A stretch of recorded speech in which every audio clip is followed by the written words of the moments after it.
Halloween Havoc 2021. This is the Wrestling Inc. podcast. I'm Tony D'Angelo, joined tonight by Odyssey Jones and Mandy Rose. Here to talk all about... Refer to me as the new women's champion. The new NXT women's champion, Mandy Rose. Congratulations, Mandy. Thank you. And I made time for this. I should be celebrating. Absolutely. Yeah. Mandy had a better night than both of us, Tony. Yes. Definitely. Well, you don't know what Tony was up to, so... Right, yeah. We'll see next week. Oh, we said we were going to do this. Effort was put into this, and here we are tonight. Let's talk about Halloween Havoc. So good to see you both. Odyssey Jones, I think you win. You may have lost in the ring, but you win in the costumes. Yes, I did do the job. But this is not win. a competition.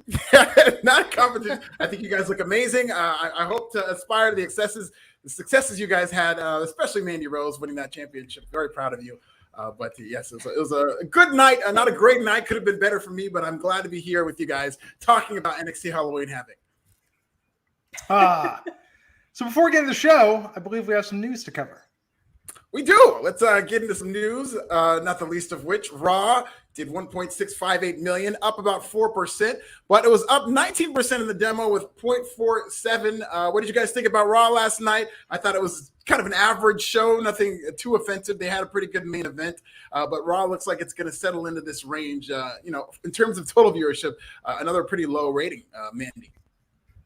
Yeah, I thought it was a kind of average. I'm interested to see where they're going with Damian Priest. I love the main event. Main event was very, very good. But overall, I wasn't really that much into the show. I'm not shocked. I think you have a lot of things competing against it. And they didn't advertise. Actually, they advertised one match and they didn't even do the match that they advertised. Yeah. So, why are you going to tune in when you don't even know what's on? I can see people just choosing to go elsewhere. They need to start advertising matching and giving us those matches. I am glad they didn't do the match they advertised, though, because we've seen it a million times. Yeah. I watched Caught Up on Succession last night. That's what I did. Oh, I still got another episode. I mean, I saw the first one, but I started the second episode and I got half left. So very excited about that. I do not regret anything. I think I had a better time than I would have watching Raw. Yeah. I mean, I thought the first half of Succession was better than Raw, and that's what I watched last night. But let's get to some spicier ratings news, guys. Dynamite and SmackDown. So as you know, on Friday, SmackDown aired a replay up against AEW Dynamite. The SmackDown replay in total viewership did 632,000 in the final number, and Dynamite was down to 575,000 in its final number. For Dynamite, that's down 21% from the week before. But in terms of the demo, AEW Dynamite 22, that's a 0.22, whereas SmackDown, the replay did 0.116. So it'll be interesting to see whether or not SmackDown really did hurt AEW Dynamite or whether they were just destined to do this number, because last week's numbers weren't really significantly impacted in terms of one really hurting the other. I think it was like 5% you could measure that audience went from one show to the other, but I think it was more or less the sports competition that really hurt Dynamite. But they did have a big match scheduled for Cody Rhodes versus Malachi Black. I do think they give it away too early, but not a very good number for Saturday, considering they held up pretty well for a Saturday number last week with 727K. Tony. I mean, symbolically, this is bad for AEW. I know we could talk about demos, but when a repeat is doing this, forget about it. I love it. Listen, if we're gonna go there, I'm going to say that I feel this wars between Dynamite and SmackDown have just been a toxic attraction. Here's what I want to know.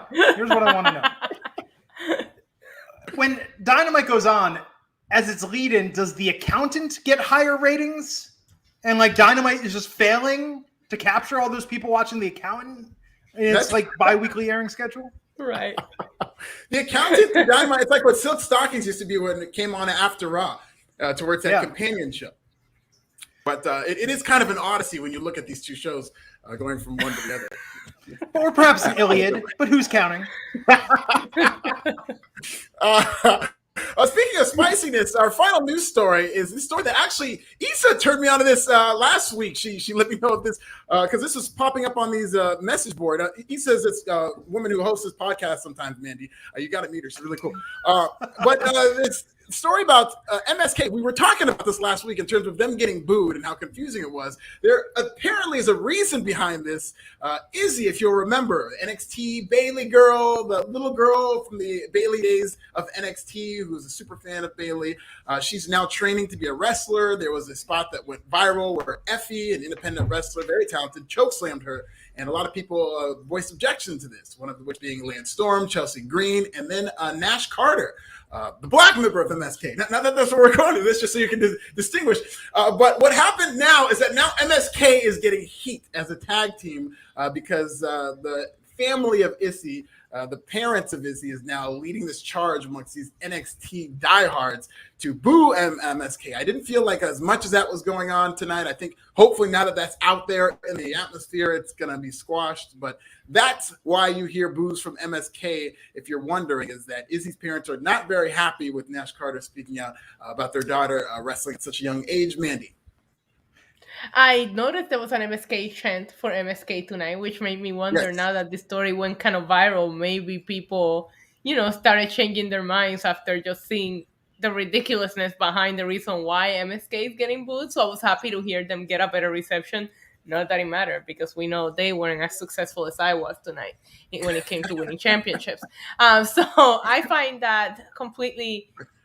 Listen, this is not a pun. That's toxic. That's a toxic behavior from fans, and they can't boo someone for having an opinion. I don't like it.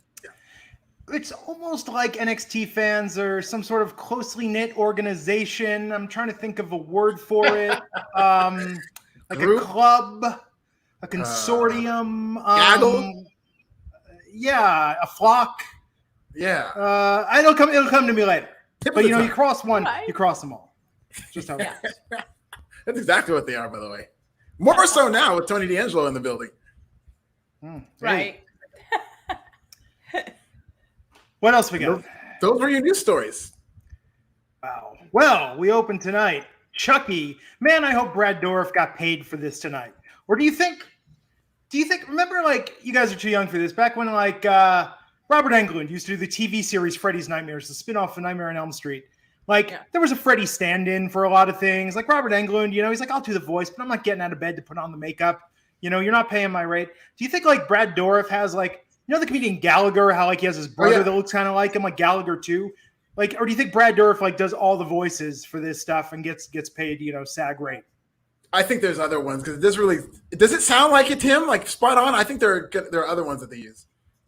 I I've feel been like keeping up with the Chucky series, and I thought it sounded just like him. So if it's a stand-in, it sounds very, very much like the real actor. Yeah.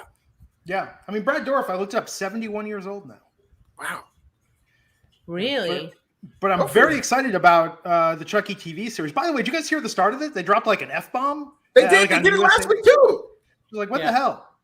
But I was very excited to read that his daughter, Fiona Dourif, who was in Curse of Chucky, the last two movies, she's in the series, so it's in continuity with all the movies, which I've seen. So I'm very excited about that. Just like how Rick Steiner's son is doing an angle with Chucky like he did back in the 90s on Nitro. Kind of crazy Small tonight world. how they Everything tied that just in. it's a circle. It all always closes. It is. So we open after Chucky with the Scareway to Hell ladder match for the NXT Women's Tag Team Championships. Gigi Dolan and JC Jane versus Indy Hartwell and Persia Parada versus Io Shirai and Zoe Stark. Odyssey, to you first. What do you think of this match? I thought it started out fine, but then it just got pretty scary. What was surprising about this match is that I was very nervous for it because it just wasn't a lot of experience level involved, and then you had that scary spot from last week. But the really scary spots came from the most experienced members, where Zoe Stark had that kind of messed up 450, and Io Shirai would falling off that ladder, which, I mean, her body overcorrected because the ladder just didn't hit right. But it was entertaining in spots. I thought the first half was really good, but then it kind of started to get clunky toward the end of that. But I do agree with the decision of Toxic Attraction winning this match. Yeah, as soon as that happened, though, it kind of made predictable what was going to happen in the women's title match. Yeah. That being said, there was a couple of scary spots here. There's always Mandy is frozen in time. Yeah. But yes, there were quite a few. Yeah. Oh, there she is. Am I back? Am I back? Okay, You're sorry. back. I am not in my usual internet. I don't have my usual internet connection here. No, but I was just saying, I liked it, but I noticed a lot of spots that were not, planned or timed accordingly. Hey, you should change your name to Mandy Froze. I'm sorry. It's going to be that kind of night, folks. It's Tuesday. Strap in. So, this was interesting to have this match without commercials. I think that definitely changed the ebb and flow of this. And I think, that's got to be tough when you're doing a match where you don't get that break. You don't get to do the rest spots that you normally do when it goes to commercial break or stall for time or pace it out. But I enjoyed this match. I think it's a very smart move. We called it on this very podcast, Toxic Attraction holding all the women's gold. Yeah, and that's good. That's it. The predictable booking portion of this was good, but there was a lot of frustrating booking on this show tonight that did not sit well with me. Agreed. Agreed. Also, it's a little frustrating to see Io in this match. I know I say this every week, but last year at Halloween Havoc, she was winning that women's title, and just to see her in the tag team title division, that doesn't really mean anything to anyone. It's just frustrating because she did feel, I know that she missed a few of her spot, but she did feel like the most talented woman in there that doesn't belong in this group of people. I agree. And we went from this to what was a recurring segment throughout the night. Carmelo Hayes and Trick Williams. I believe they were both dressed as Tupac from the California Love video. Yes. That's what they're going for, yeah. This was we also got an N-word from Trick Williams too, because they're singing a Gold Digger, and the Thunder and Lightning could cut him off just before. So I guess Vince McMahon's the only one who could say the N-word on WWE programming. This was produced, man. I mean, they probably went to Universal or some haunted house. Yeah. They do a good job with these. They put effort into this, and I appreciate it. As a big horror fan and Halloween person, I loved everything about this segment and everything that was going on, and the effort that got put into it. Halloween Havoc always felt like a big deal, and it's a team pay-per-view, so they really went all out for the theme of it this year, it felt like. Yeah. I thought this was good. I mean, this whole segment, I thought the stuff with Dexter and Johnny Gargano was great. This was a great way to build and further a feud without having to have a match. Yeah, that's a good way of putting it. And I mean, I thought Trick Williams was fantastic in these, just as kind of like they're like a comedy buddy team, but Trick Williams was like I guess Carmelo was a straight man, and then he's playing off Trick Williams. And Trick was just had some one-liners and moments that I thought were really funny in this. Yes, yeah, agreed. This was good. I enjoyed it. And we kept coming back to it throughout the night. And then everybody's favorite Joe Gacy versus Malik Blade.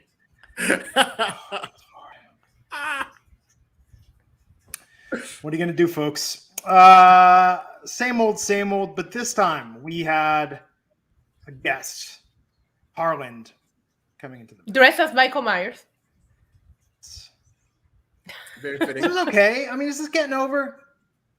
Isn't it old already? I don't know. I'm still in the wait and see mode in terms of if it's over. Like, it definitely gets people talking.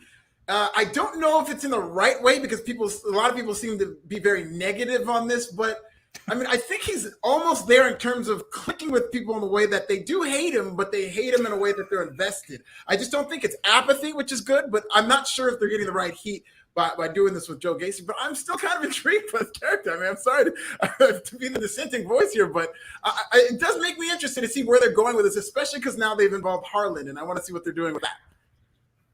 I love what that pool party just said in the chat because I am visiting family, so I'm watching NXT with my nephew, and he said, "What is Wish.com Kevin Owens doing out here talking?" And I'm like, okay, I see the first impression that you make on someone, and that stuck with me. I couldn't stop laughing at that comment.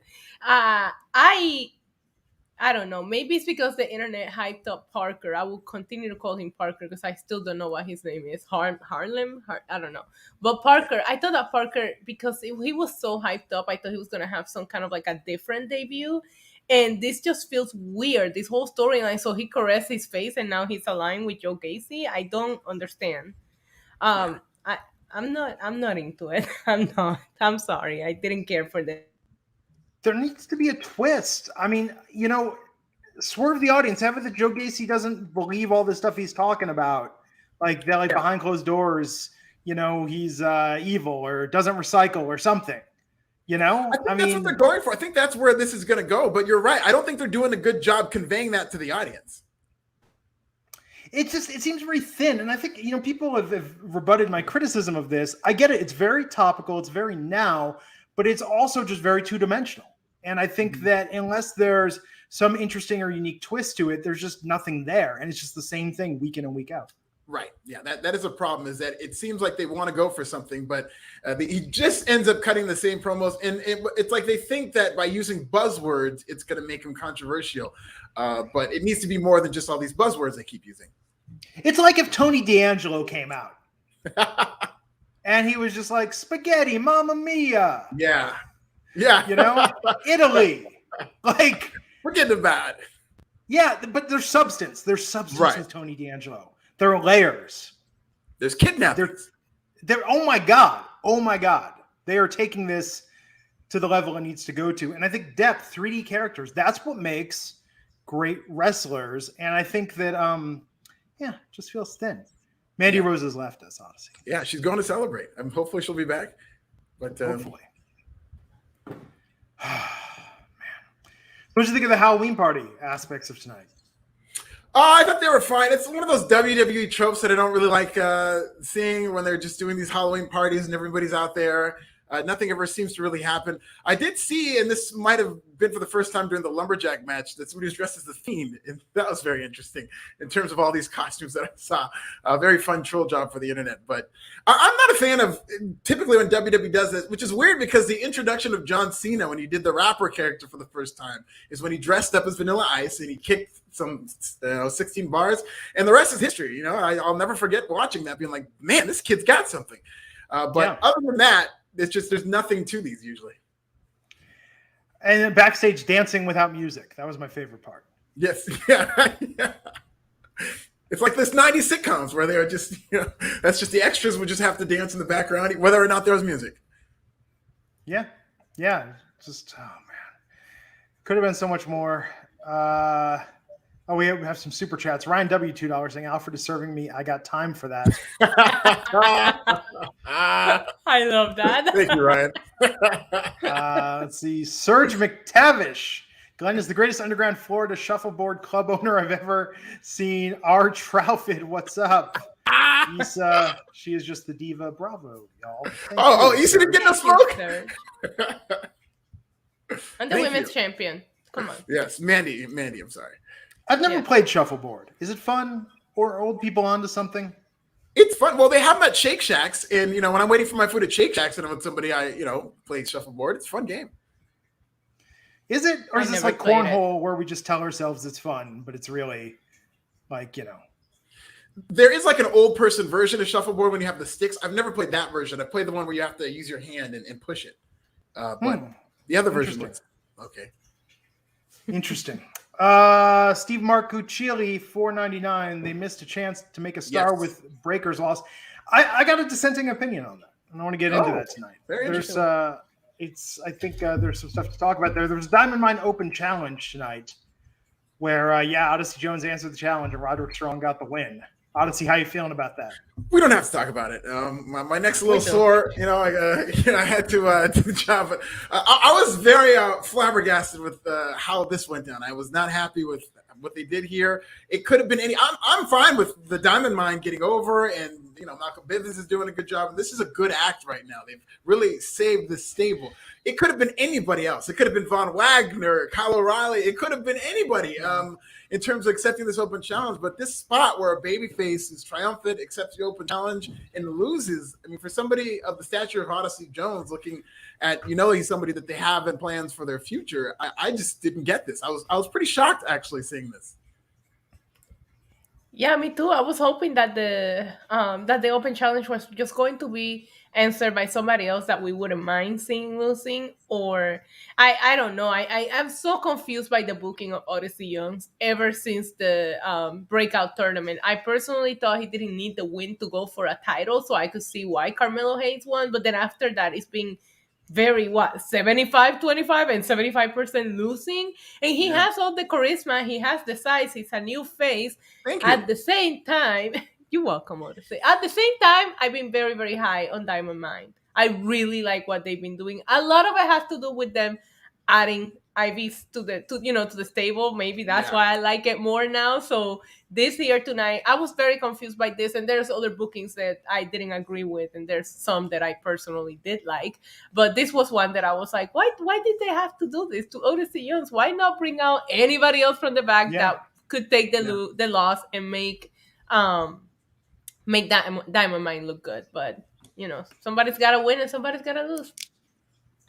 It's true. We went from this to Mandy Rhodes versus Raquel Gonzalez and Dakota Kai showing up in a Grim Reaper costume, interfering. Mandy getting that I'm not trying to put myself over here, but I thought Mandy looked great in this match. I thought some of the things that she was doing was very believable. She did that kendo stick spot onto the chair. Like, I really, really like that spot. I am going to say that as soon as they, spin the wheel, and I saw it was going to be a street fight, no DQ, and with Toxic Attraction winning earlier on, I automatically assumed that Toxic Attraction was going to come out, and that's how we were going to win the title. So I will give them props on it being Dakota Kai, who beat the shit out of Raquel with that show. Like, that was like legit. So I popped for that because I thought it was going to be the so predictable. The state was going to come out and help her, and they're going to hold all the gold, not Raquel's past coming back to haunt her. And we have been wondering, where is Dakota Kai? So I was happy to see her here. Really good selling. But I thought that Mandy looked great. I don't know if it's her time yet, but listen, I think they're all in with Toxic Attraction, and I'm not going to be against a powerful female stable. I think it's about time they did it. So I'm going to see where it goes.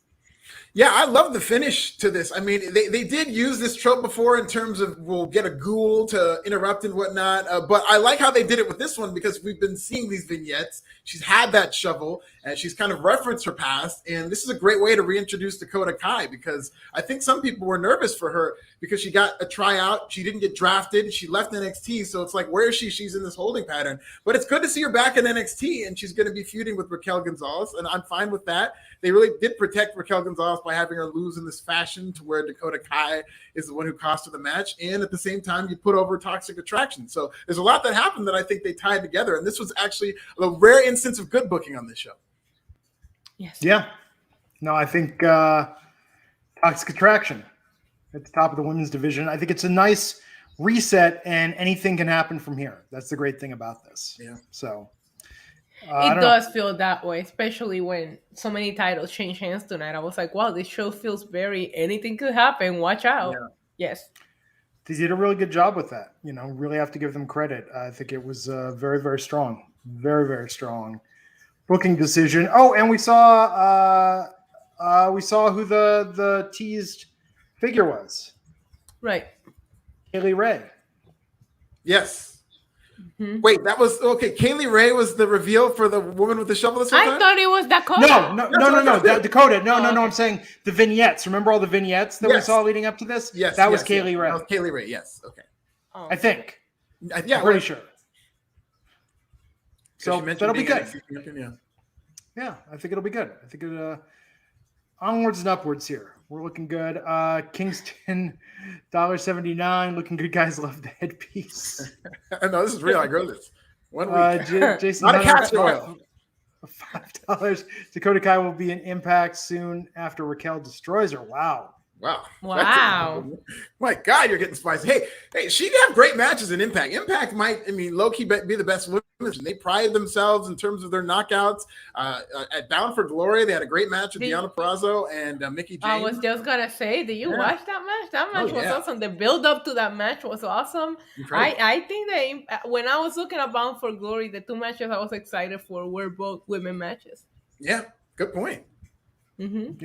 Yeah. So I think, listen, people say that like it's a downgrade, but I mean, Dakota Kai, I think, could really do some really special things in Impact. She's a very talented wrestler, and she'd have a lot of really talented matchups that she's been in NXT for years now. So, I mean, maybe even when her contract comes out, that might be something she wants to look up into. Yeah.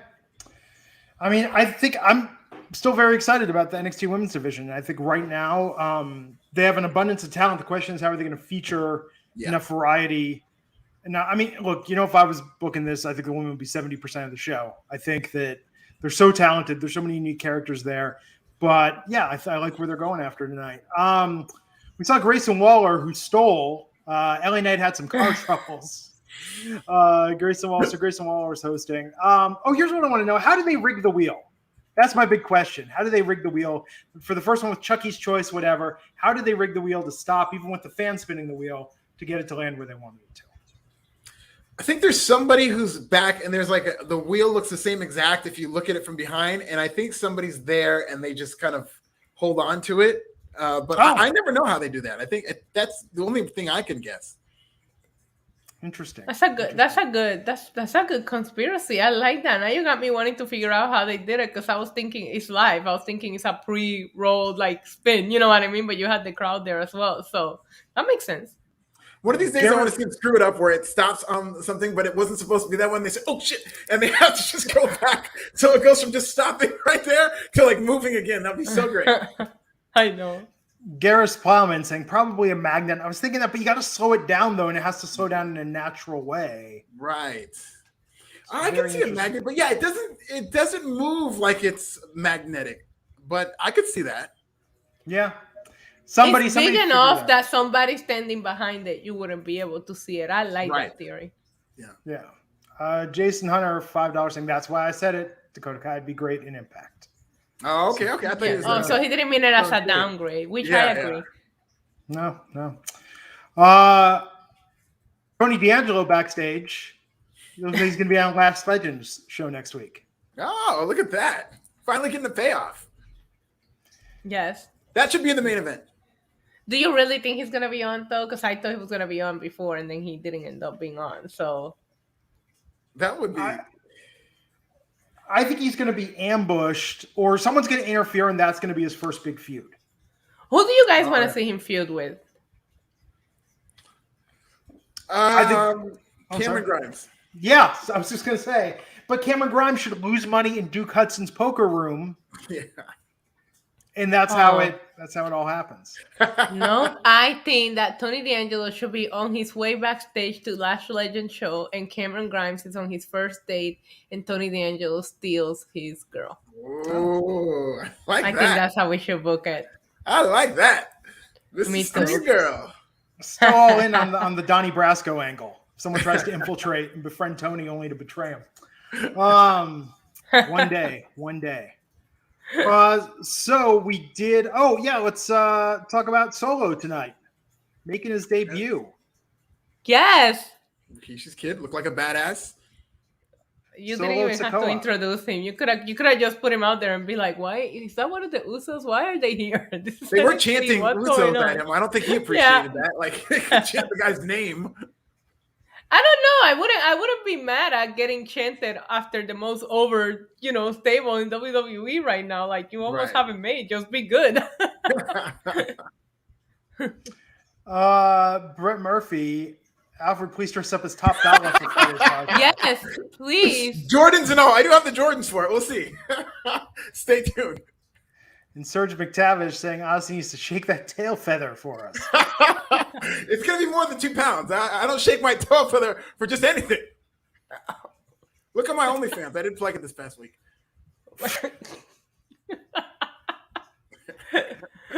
So, Anyhow, Lumberjack O'Lantern match for the NXT Tag Team titles, Imperium versus MSK. I'm tired of Imperium being like, well, Walter couldn't be here tonight. It's like, again, imagine if there was an NSYNC concert and just Joey, Here we go, and Chris Kirkpatrick showed up, and they were like, Justin, Lance, and JC couldn't be here tonight, but we're gonna perform. Lance and JC wouldn't have anything else to do, so just Justin wouldn't be the one that would show up. But imagine, so I don't get this. I mean, Imperium, are they still over with the crowd? I think MSK is a better team. I'm very surprised Imperium won the titles tonight. I think Imperium begins and ends with Walter, and I just don't care about these guys. Yeah. And it's like you're not supposed to almost. They're presented as Walter's goons. I was shocked that they beat the Creed brothers, but then I just thought, okay, so they just need somebody to have a pay-per-view quality match with MSK. That makes sense. And they freaking won this match too. I just don't. They're the black hole of entertainment. That's what I call them on Twitter, and I stand by that. I don't think they should be champions. Maybe they're doing this so MSK can chase them, but I just thought MSK was so great as a team. They looked incredible. This was a great match. I thought this might have been the best match on the show. But the fact that MSK lost, it just did not sit well with me. And in fact, what I'm saying is actually very unfair to Joey Fatone and Chris Kirkpatrick. Yeah. I mean, Joey Fatone had that supporting role in My Big Fat Greek Wedding. Oh, yeah. Chris Kirkpatrick had that line of clothing called, what was it, Fu Mansquito, that was short-lived, which I never actually saw, but I heard about it. I was like, I need to get a Fu Mansquito t-shirt. You can't find them anymore. Nobody's selling those anymore. You know, and I think Joey was on The Masked Singer. Like, so really this is unfair to them to compare them to Fabian Eichner and Marcel Bartel. They wish they had the charisma of Joey Fatone and Chris Kirkpatrick. Well, they didn't send Joey or Chris almost to the moon. It's true. No, Lance was the one that was going to get sent to the moon. Listen, I really, really was enjoying MSK's run, and they were letting them beat pretty much everybody. So I thought we were in the long run for, MSK.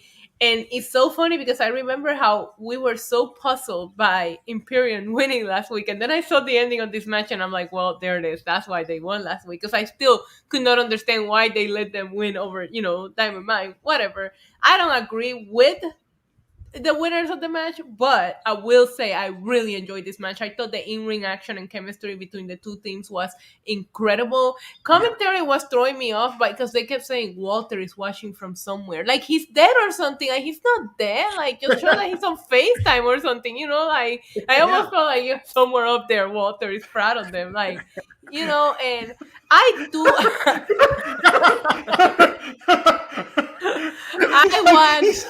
He's like Eazy-E at the end of the Crossroads video. Yeah. Looking down on both flags.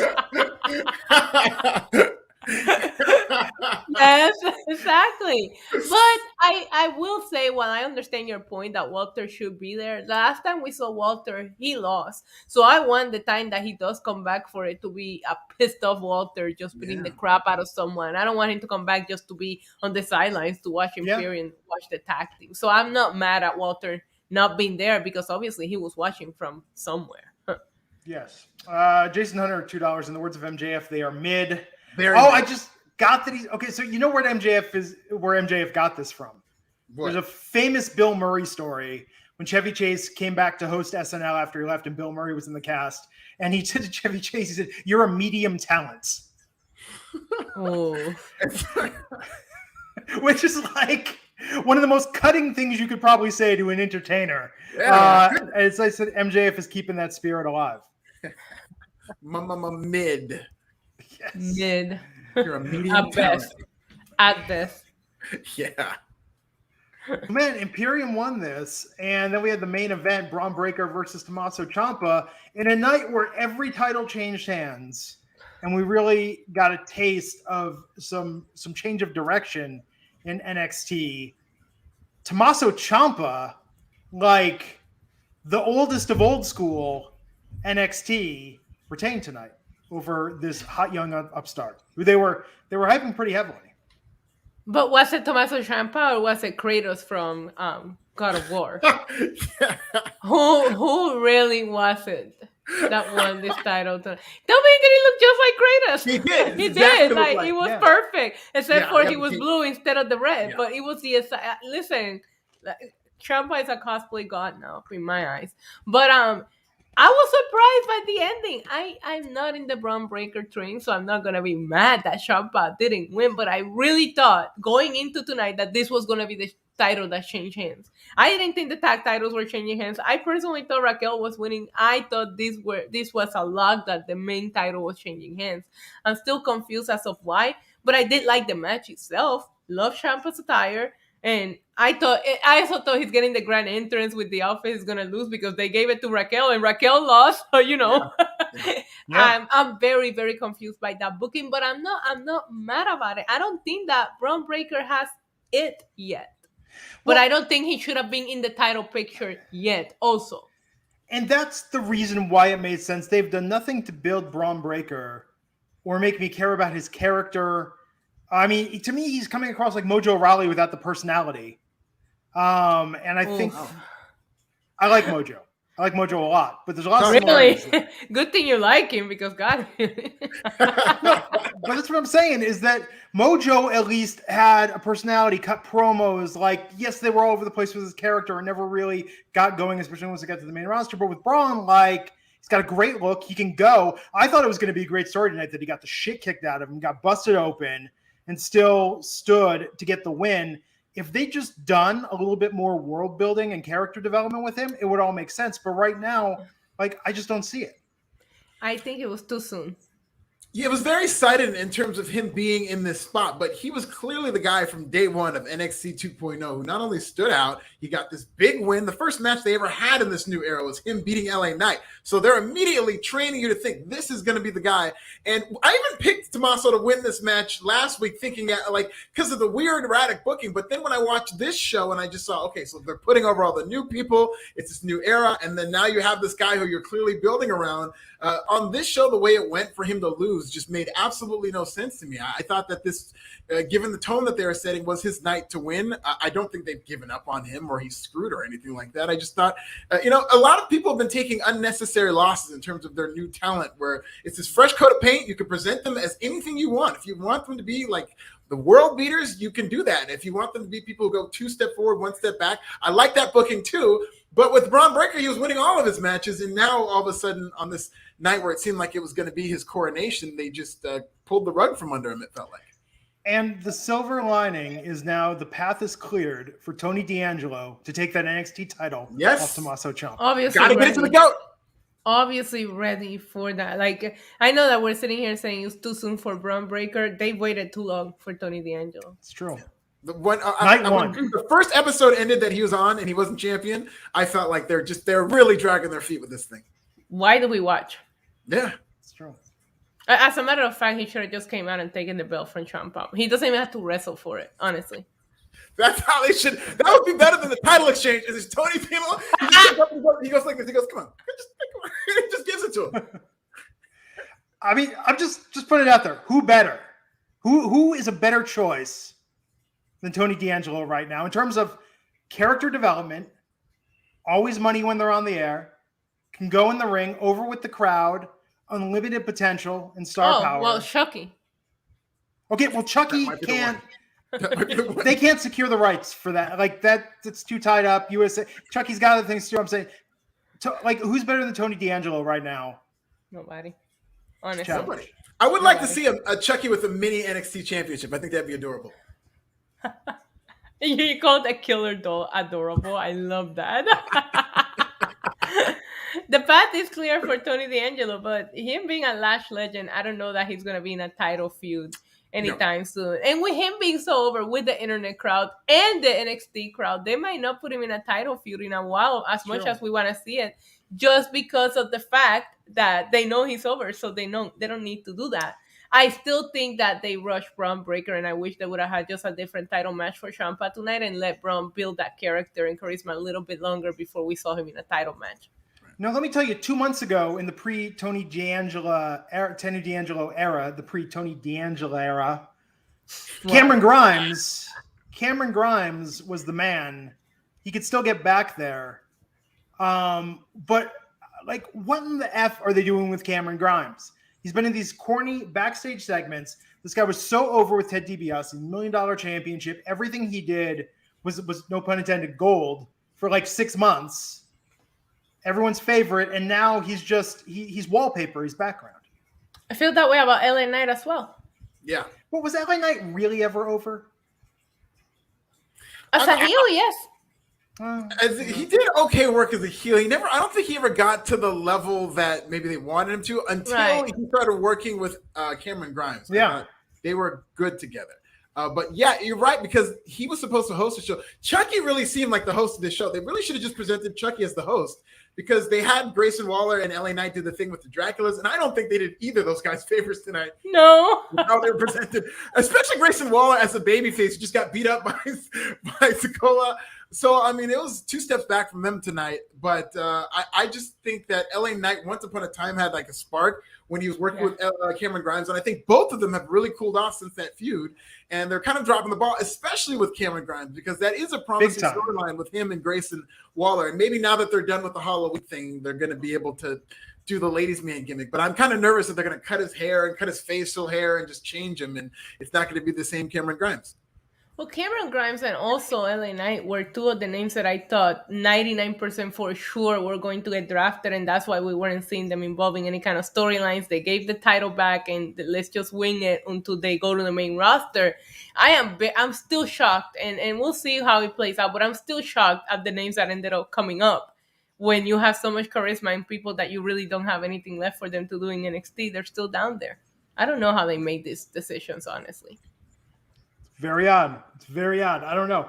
I'm very optimistic about the future of NXT, but it's crazy to me that way that they're missing. I mean, Cameron Grimes especially. Like, that's blatant misuse of someone that has been a top star for quite some time.